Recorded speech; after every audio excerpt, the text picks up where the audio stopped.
Hello. So, I wanted to briefly comment on Moira being in Jezebel's. Um, I found this kind of significant that Moira? I think, don't know if I'm pronouncing it right. Whatever. I think it's important that she is at this, whorehouse, as we've been calling it, because she is a lesbian. And in the 1980s, just some brief LGBT history for you. This is after Stonewall.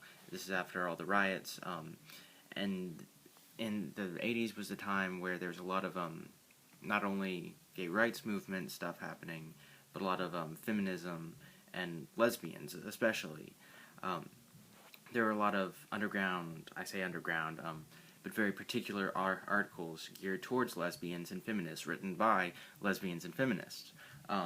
Which Moira is actually, it says something in here about her writing for one of those obscure, journals or articles or whatever it was, which is pretty historically accurate, so, whatever.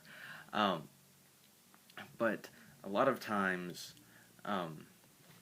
from a religious standpoint, LGBT people are seen as much more sexual and, that sort of thing, sodomites, whatever you want to say. So that Moira, who is a lesbian, is at Jezebel's, which is a whorehouse. I find that significant.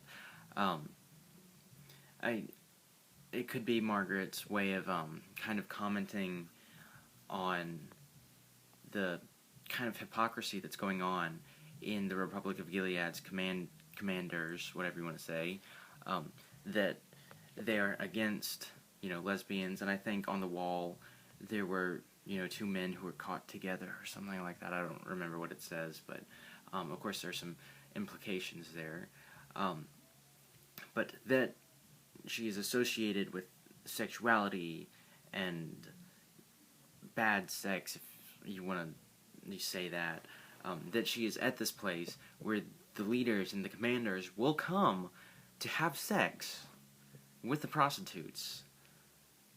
I see a correlation there, and there's some hypocrisy. You say that her lesbian sex is bad, if she has lesbian sex, I don't know. But, these men are going to come, leave their wives, leave their handmaids, who are there for the purpose of whatever. I guess it was a little ironic.